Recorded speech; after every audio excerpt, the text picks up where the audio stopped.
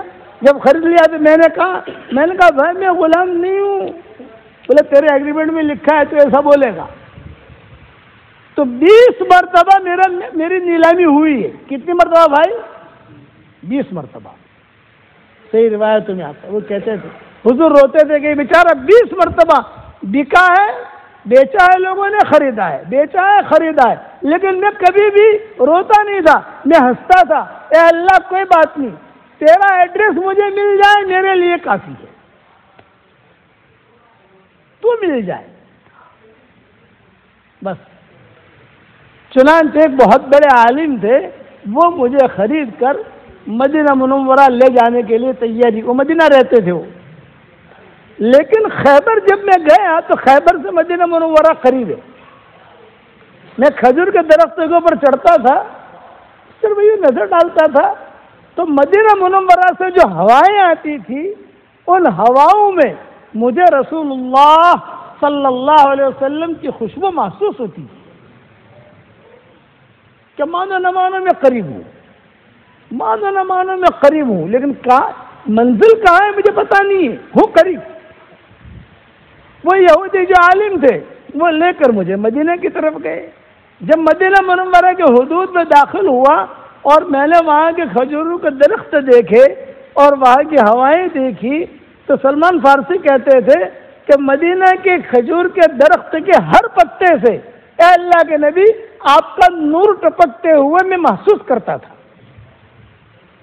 دیکھتا تھا، ہر پتے سے محمد کا نور ٹپک رہا ہے، محمد کا نور ٹپک رہا ہے۔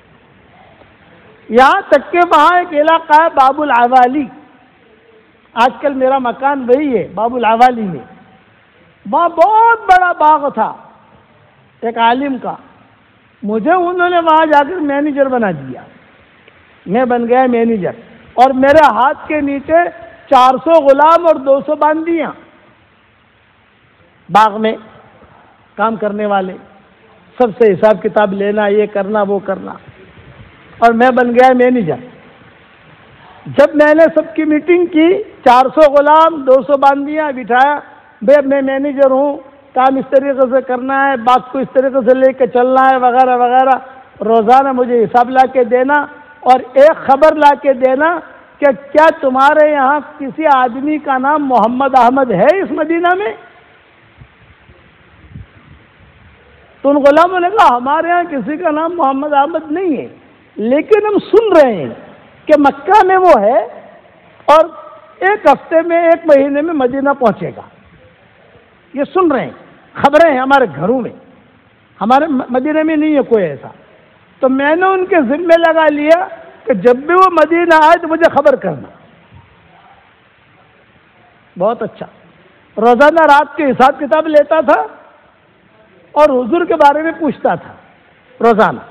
ایک مرتبہ حضرت ایسا ہوا، سلمان فارسی سنا رہے ہیں حضور کو، ایک مرتبہ ایسا ہوا دوپہر کا وقت تھا، خوب گرمی تھی، خوب گرمی، اور کھجور کے درختوں کے اوپر، اس لیے کہ کھجوریں گرمی میں زیادہ پکتی ہیں، کھجور کے درختوں کے اوپر میں کام کر رہا تھا، اور میرا سیٹھ وہ نیچے لیٹا ہوا تھا. اس کا چچا بھائی بھاگا بھاگا آیا دوپہر کے وقت میں. او بھائی اٹھ، بھائی اٹھ، کچھ سنا تو نے؟ آپ نے کچھ سنا؟ میں اوپر سن رہا ہوں. نہیں کیا؟ کیونکہ ایک آدمی آیا ہے قبا میں، اس کا نام محمد احمد ہے، وہ نبوت کا دعویٰ کر رہا ہے، اور سارے اوس خزرج اور ہمارے بھی کچھ یہودی علماء یہ سارے کے سارے اس کے ارد گرد بیٹھے ہیں.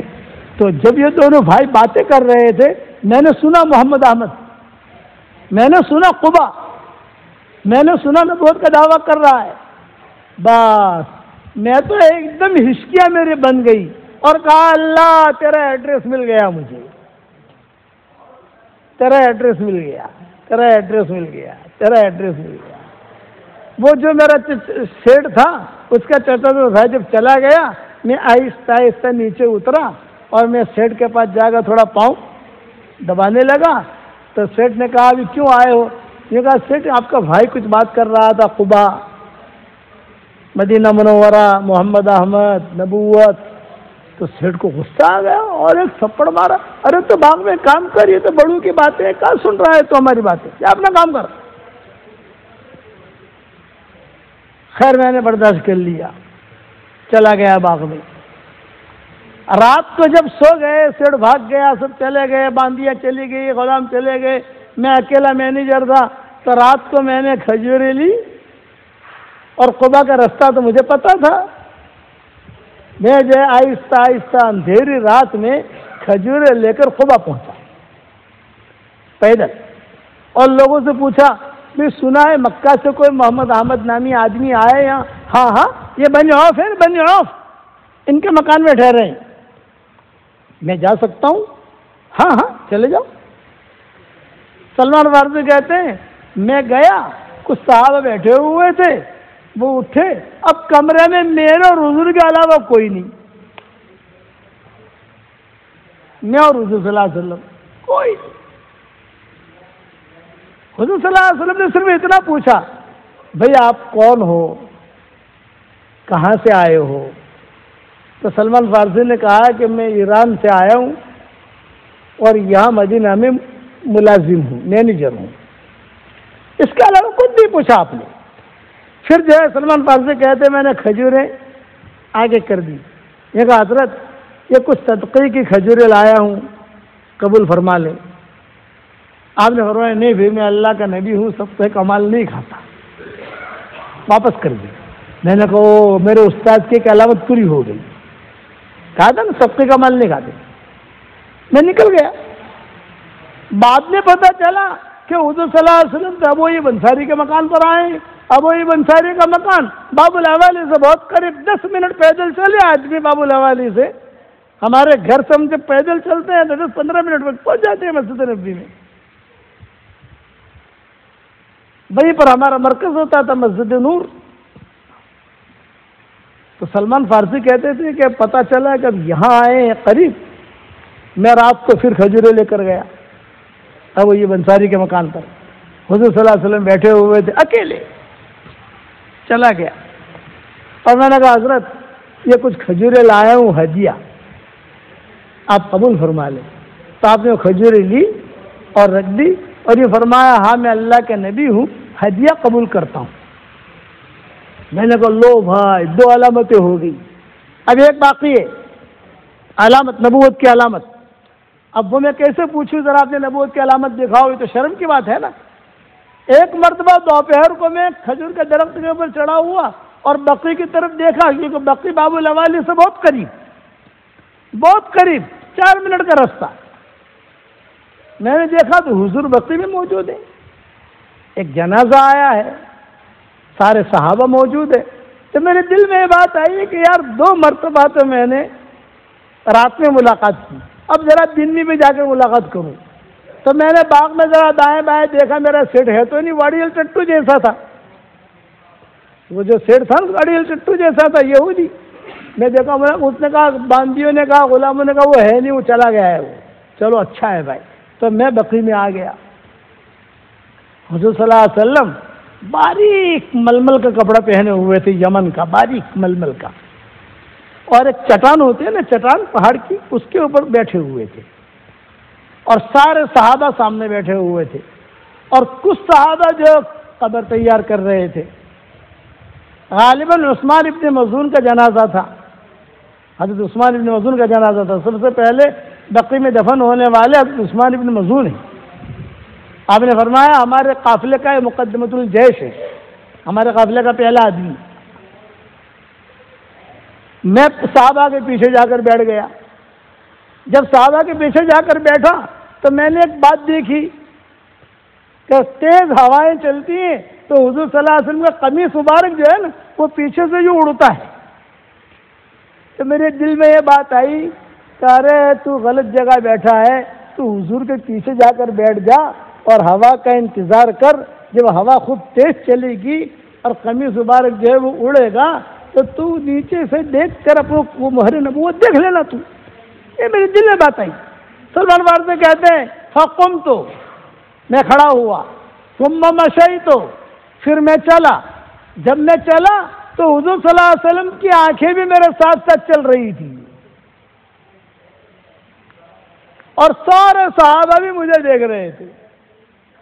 یہ سارا مجمع سناٹے سے بیٹھا ہے، ایک آدمی پیچھے سے چلے گا تو ظاہری بات ہے کہ لوگ دیکھیں گے، اور حضور صلی اللہ علیہ وسلم نے دیکھا مجھے بیٹھتے ہوئے، اور جب میں کھڑا ہوا تو بھی حضور نے دیکھا۔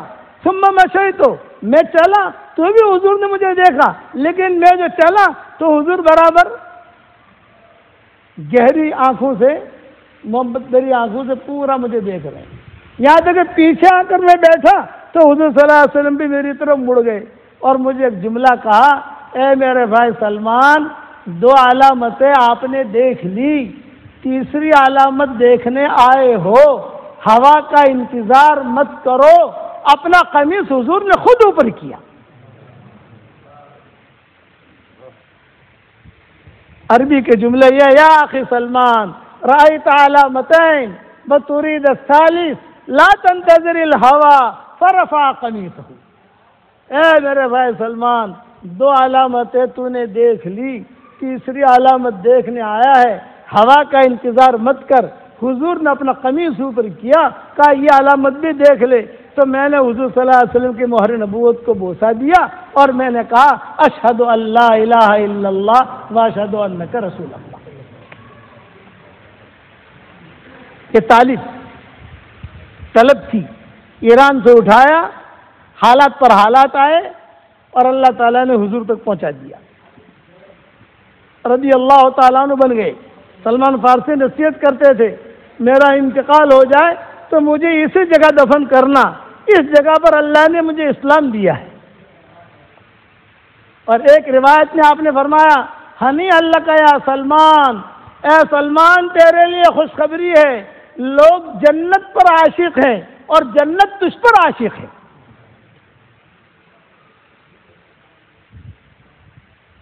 اب حضور صلی اللہ علیہ وسلم کی مجلس میں آتے تھے، بدر کا قصہ ہوا، سلمان جا نہیں سکے، غلام تھے۔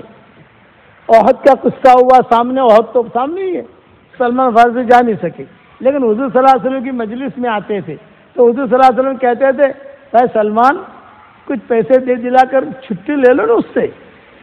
تو سلمان فارسی کہتے تھے کہ حضرت بہت اڑیل چٹو جیسا ہے، یہ بالکل مانے گا نہیں، آپ کوشش تو کرو۔ آپ نے فرمایا تم کوشش تو کرو۔ چنانچہ سلمان فارسی جو سیٹھ کے پاس آئے اور سیٹھ کے پاس آ کر یوں کہا بھائی میں غلام تو ہوں نہیں، شہزادہ ہوں، یہ جو ایگریمنٹ بنا ہے وہ غلط بنا ہے، کچھ پیسہ دے دلا کر مجھے چھٹا کر دے، میں تو مسلمان ہو گیا ہوں تاکہ میں حضور کے ساتھ رہوں۔ اس نے کہا نہیں نہیں نہیں نہیں، تیرا جیسا غلام کہاں ملے گا، اتنا اچھا کام کرتا ہے، اتنا سستا، میں روزانہ پیچھے پڑ گیا، بھائی تو مجھے آزاد کر دے یار، پیسہ لے لے۔ تو اس نے ایسی رقم مانگی، پیسہ دے گا؟ ہاں بھی دوں گا، بتا کیا چاہیے تجھے؟ یہ کہا 40 اوقیہ سونا دے، 40 اوقیہ سونا بہت زیادہ ہوتا ہے، گولڈ. اب ان کے پاس تو 10 روپئے بھی نہیں ہے سلمان فارسی کے پاس، اور یہ مانگ رہا ہے 40 اوقیہ سونا. اور دوسرا، یہ میری زمین ہے، اس میں کھجور کے 300 درخت لگا، ہر درخت پر پھل آ جائے پھر تیری چھٹی. 2 شرطیں، زمین پر 300 درخت لگا، وہ درخت بڑا ہو جائے، پھل آ جائے، اور اس کا ایک ایک کھجور مجھے کھلا، اور 40 اوقیہ سونا دے، اور یہ تو پھر تیری چھٹی. Highly impossible. کیوں؟ کھجور کا درخت 2 سال میں تیار نہیں ہوتا. باپ جو ہے کھجور کا درخت اگاتا ہے، بیٹا اور پوتا جا کے کھاتا ہے. یہ نہیں ہوتا کہ 2 سال میں تیار ہو گیا. تو یہودی نے ایسی شرط لگائی. حضور صلی اللہ علیہ وسلم کے پاس آئے، بھئی کیا ہوا؟ حضرت وہ 40 اوقیہ سونا مانگ رہا ہے، اور زمین ہے 300 درخت لگاؤ اور وہ اگ جانے. آپ نے فرمایا دیکھو سلمان، گھبراؤ مت، بلاؤ ابوبکر کو، ابوبکر آؤ، عمر آؤ، علی آؤ، عثمان آؤ، سب کو بلایا. آپ نے فرمایا سب اس کی مدد کرو، کھجور کے پودے لاؤ. کسی نے 10 پودے دیے، کسی نے 15 پودے دیے، کسی نے 30 پودے دیے. سب پودے لے کر چلو میرے ساتھ. حضور صلی اللہ علیہ وسلم خود چلے اور صدیق اکبر سے کہا کھودو. صدیق اکبر نے کھودا. حضور صلی اللہ علیہ وسلم نے وہ پودے لیے، اور وہ پودے حضور نے خود نہیں لگائے، 300 پودے حضور نے لگائے اور برکت کی دعا کی. بہت کم مدت کے اندر وہ کھجور تیار، درخت تیار. سلمان فارسی جو نمبر لگا لیے 1 2 3 300 تک، جو کھجور آتی جا کر کے دیتے. وہ کہتا ہے کہ یہ تو جادو ہے. وہ کیا کہتا صرف اس کا، یہ کہ جادو ہے، جادو اتنا جلدی تو نہیں ہو سکتا. ارے بھائی ہے تیرے سامنے، دیکھ. وہ خود آ کر کہتا، یوں کر کے دیکھتا، ارے میں خواب تو نہیں دیکھ رہا ہوں. ارے بھائی تو کیا خواب دیکھ رہا ہے؟ تو دیکھ رہے تیری زمین ہے، یہ درخت ہے. 300 درخت تیار ہو گئے. اب حضور صلی اللہ علیہ وسلم نے پھر پوچھا کیا ہوا بھائی؟ حضرت کھجوریں تو آ گئی اور وہ شرط تو پوری ہو گئی، لیکن 40 اوقیہ سونا. ہاں. آپ نے فرمایا ہاں ہاں، جاؤ جاؤ عائشہ کے گھر جاؤ اور عائشہ سے کہو کہ آج جو سونا ہدیے میں آیا ہے وہ تمہیں دے دے. حضرت بلال حضرت سلمان چلے گئے. امی جان حضور نے بھیجا ہے، وہ آج جو سونا ہدیے میں، کان کی بالی کا سونا تھا تھوڑا سا، آج جو سونا ہدیے میں آیا ہے حضور صلی اللہ علیہ وسلم نے مانگا ہے، منگوایا ہے. تو حضرت عائشہ نے اندر سے جواب دیا، حضور سے کہنا یہ تو میرے لیے ہدیہ آیا ہے. عورتوں کو سونے سے محبت ہوتی ہے نا، یہ فطری ہے. میرے لیے آیا ہے. حضرت سلمان نے آ کے کہہ دیا. آپ نے فرمایا جاؤ کہو ہاں آپ کے لیے آیا ہے لیکن ہمیں دے دو آپ. حضرت سلمان نے آیا بھی، حضور تو پھر مانگ رہے ہیں. تو حضرت عائشہ نے غصے میں وہ اپنے کمرے کے اندر سے وہ جو تو بالی کے برابر سونا تھا یوں پھینکا، یوں، سمجھتے ہو نا، غصے میں. لو. حضرت سلمان نے آ کر حضور کو دیا اور کہا بھی کہ حضرت خوش ہو کے نہیں دیا، تھوڑا سا یوں ڈالا ہے. آپ سمجھتے ہو نا، یہ گھر ڈالتی ہے ایسا. اور وہ حضرت سلمان تو سمجھ گئے کہ آپ نے فرمایا کوئی بات نہیں، وہ تو گھر کی چیز ہے، میں سمجھا دوں گا اس کو، اور دوسری جگہ سے آئے گا ہم دے دیں گے. ہدیے آتے رہتے تھے نا، دے دیں گے. جاؤ یہ سونا لے کر دو تمہارے سیٹ کو. سلمان فارسی کھڑے رہے. یہ کیوں کھڑے ہو؟ کہا تھا 40 اوقیہ مانگ رہا ہے، یہ تو اونٹ کے منہ میں زیرہ ہے، یعنی یہ تو کچھ بھی نہیں ہے.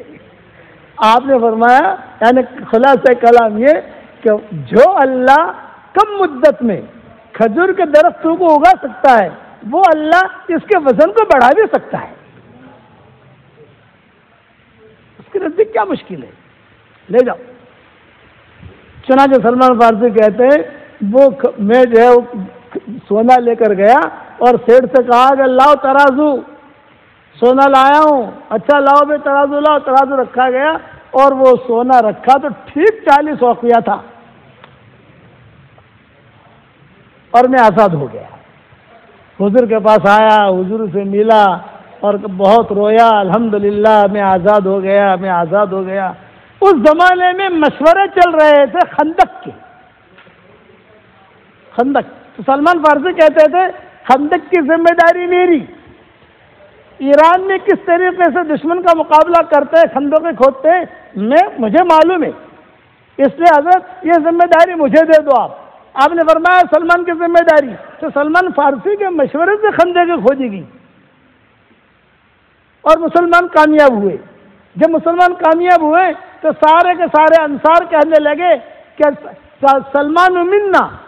انصار کہتے سلمان ہم میں سے, لیکن ان کا تو مدینہ میں کوئی تھا ہی نہیں, نہ بندہ نہ پرندہ, کوئی ہے ہی نہیں ان کا, تو یہ تو ایران سے آئے ہیں, کوئی رشتہ داری نہیں. تو انصار کہنے لگے سلمان منا, سلمان ہمارا خاندان کا ہے. مہاجرین کہنے لگے سلمان منا, ہمارے خاندان کا ہے. آپ نے فرمایا سلمان تمہارا بھی نہیں, سلمان تمہارا بھی نہیں, سلمان منا اہل البیت, سلمان تو میرے خاندان کا ہے. یہ لقب دیا حضور صلی اللہ علیہ وسلم نے کہ میرے خاندان کا ہے سلمان. بڑی لمبی تفصیل ہے, دوسری مرتبہ اللہ لائے گا تو انشاءاللہ سناؤں گا. پھر سلمان فارسی کی شادی کہاں ہوئی, کون سی لڑکی نے ان کو پسند کیا, ان کی کون سی اولاد ہوئی, کہاں گورنر بنے, کہاں ان کی قبر ہوئی, کہاں ان کی زندگی گزری. لیکن مجھے تو سنانا تھا طلب پر طلب تھی حقیقی. ایران سے اٹھے, مدینہ منورہ پہنچایا, نبی کا ساتھ بھی دیا, رضی اللہ تعالیٰ عنہ بنے. اور حضور نے کہا کہ سلمان لوگ جنت کے عاشق ہیں اور جنت تیری عاشق ہے. ایک مرتبہ ان کی بیوی اور ان دونوں میں لڑائی ہو گئی. اب کتنے قصے سناؤں یار, چلو بعد میں سناؤں گا. آج ایک ہدیہ دینا چاہتا ہوں آپ لوگوں کو, قبول کرو گے بھائی؟ ارے بھائی یہ شہر کا نام بھی یاد تو نہیں ہے مجھے, خالی یوسف پٹیل کا گاؤں یاد ہے, یوسف پٹیل کا گاؤں اتنا یاد ہے. دیکھیے ایک ہی آدمی کا نام یاد ہے, یوسف پٹیل. 2 دن سے سن رہے ہیں یوسف پٹیل. تو آپ جو بھی تمہارا یہ نام ہو گاؤں کا, آپ لوگوں کو ایک ہدیہ دینا چاہتا ہوں, قبول کرو گے انشاءاللہ؟ اس ہدیے کا نام ہے جاندار, شاندار, مالدار, دیندار. کتنے نام ہے بھائی؟ 4 نام. جاندار, شاندار, مالدار, دیندار. آپ حضرات سے کہتا ہوں کہ آپ نے ساؤتھ افریقہ میں بہت پراپرٹیاں بنائی ماشاءاللہ, باغات بھی لے لیے, فارم بھی بنا دیے, فلیٹ بھی لے لیے, زمینیں بھی لے لی, یہاں سے پیسے انڈیا بھیج کر وہاں پر بھی کچھ نہ کچھ بنا لیا, سب کچھ کر لیا. اب میری ایک ریکویسٹ ہے, درخواست ہے, جنت میں بھی پراپرٹی بناؤ گے انشاءاللہ؟ اور آسان طریقہ بتاؤں؟ ارے بتاؤ تو صحیح, بتاؤں. حدیث شریف میں آتا ہے 10 مرتبہ جو آدمی سورہ اخلاص پڑھ لے, قل هو اللہ احد اللہ الصمد لم یلد ولم یولد ولم یکن له کفوا احد, 10 مرتبہ کوئی پڑھ لے, جنت میں ایک محل تیار ہو جاتا ہے, ایک حویلی زبردست. تو میں روز سب کی تشکیل کرتا ہوں, روزانہ 313 مرتبہ سورہ اخلاص پڑھنے کی عادت ڈالو. جب 313 مرتبہ روزانہ پڑھو گے تو انشاءاللہ 31 محل تیار ہو جائیں گے جنت میں, اور کوئی انکم ٹیکس والا آئے گا نہیں. ارے سمجھ میں آئی کہ نہیں؟ અહીંયા તો કદી તમે પ્રોપર્ટી મોટી લો તો મેસેજ આવે કે નહીં આવે? આટલા બધા પૈસા ક્યાંથી લાવ્યો તું ભાઈ? હિસાબ આપો અમને આવીને.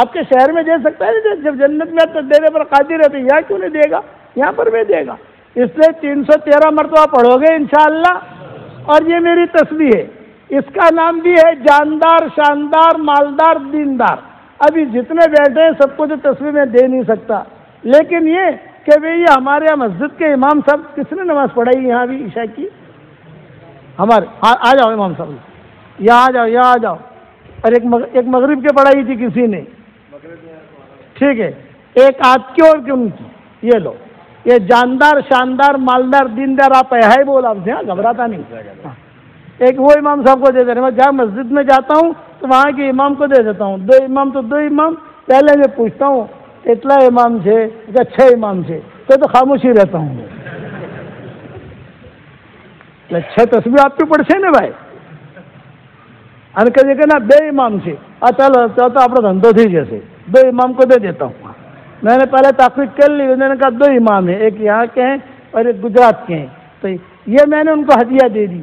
اب کون کون عمل کرے گا بتاؤ 313 مرتبہ انشاءاللہ؟ اچھا، آپ کے دل میں ایک بات آ رہی ہوگی، مولوی صاحب روز 31 بنگلہ بڑا اسو انشاءاللہ، اور ہمیں تو انشاءاللہ بہت بڑا اسو. میں کہتا ہوں 313 کیوں، 320 پڑھو، 500 مرتبہ پڑھو، بنگلہ ملے گا. کروڑ مرتبہ قسم کھا کے کہتا ہوں بنگلہ ملے گا.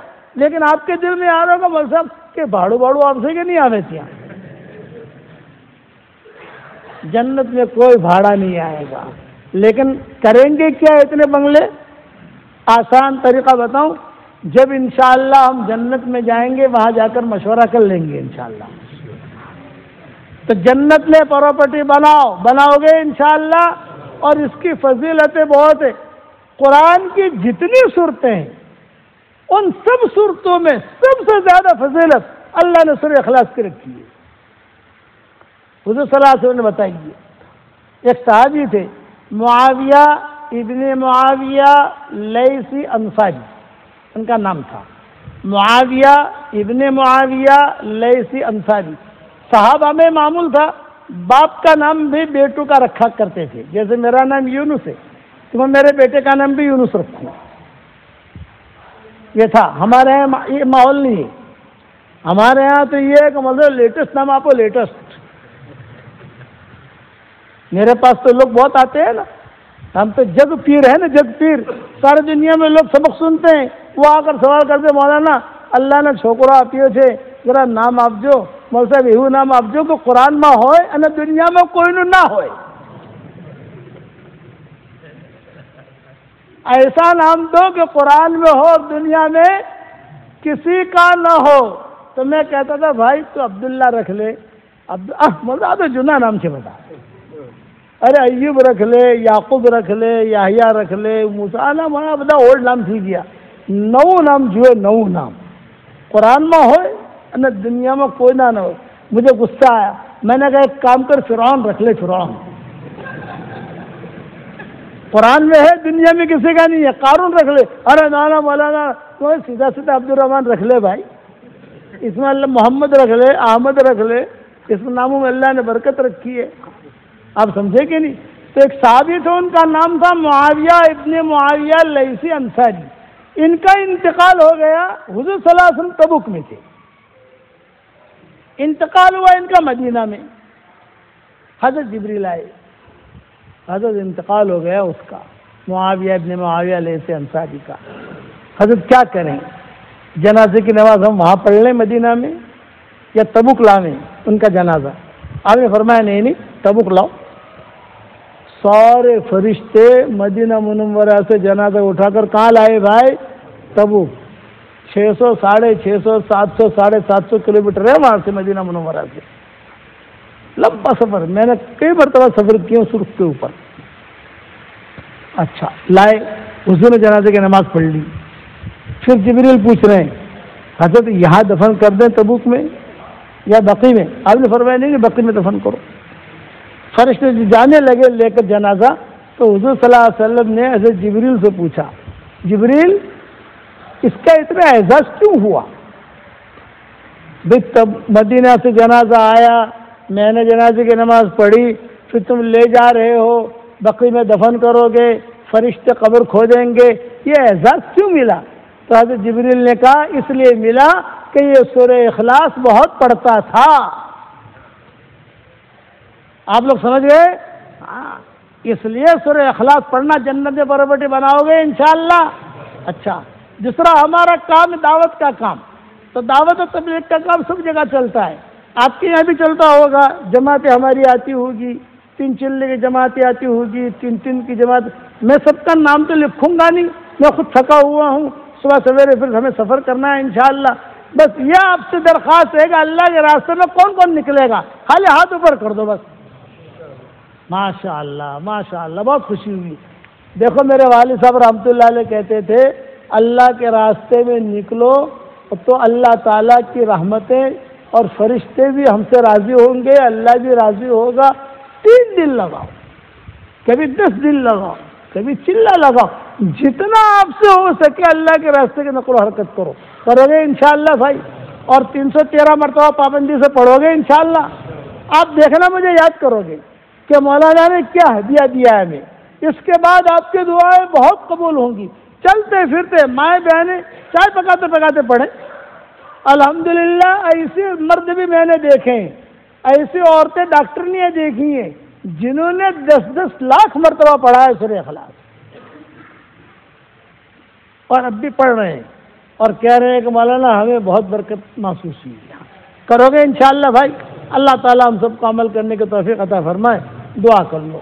اللہم لک الحمد کلہ ولک المن کلہ، لک الشکر کلہ ولک الملک کلہ، لک الخلق کلہ ولک الفضل کلہ، وإلیک یرجع الامر کلہ، وإلیک یصعد الکلم الطیب کلہ، لک الحمد بالاسلام، لک الحمد بالایمان، لک الحمد بالقرآن، لک الحمد حتی ترضى، لک الحمد اذا رضیت، لک الحمد بعد الرضا۔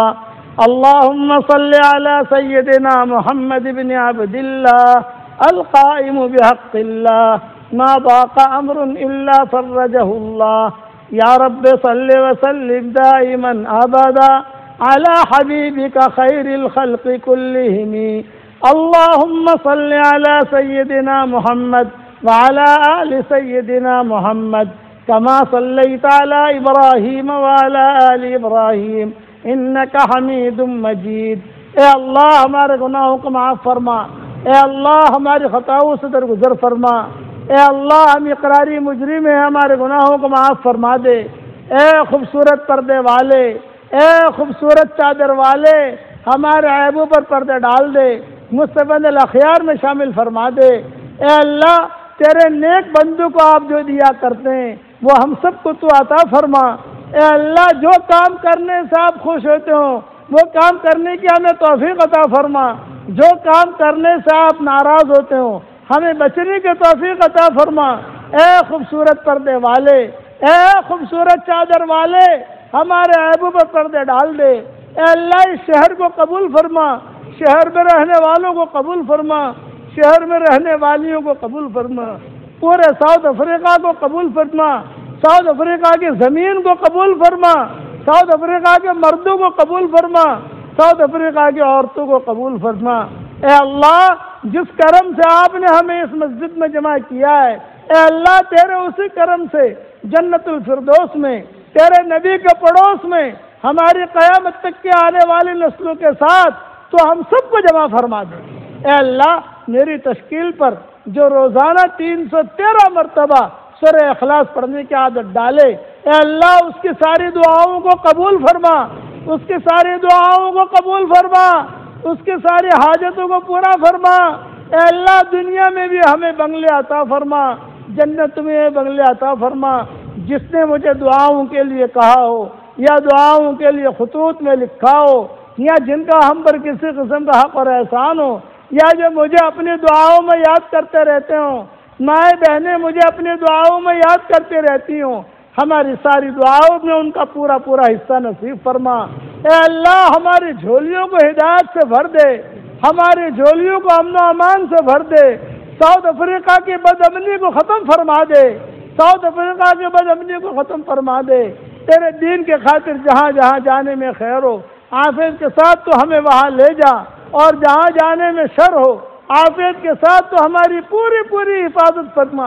اے خوبصورت پردے والے، اے خوبصورت چادر والے، ہمارے عیبوں پر پردے ڈال دے، مستمد الاخیار میں شامل فرما۔ اے اللہ، جن کے لڑکیوں اور لڑکیاں شادی کے لائق ہوں، غیر شادی شدہ ہوں، بہترین جوڑوں کا ان کے لیے انتظام فرما۔ جو بے اولاد ہوں، نیک صالح اولاد انہیں نصیب فرما۔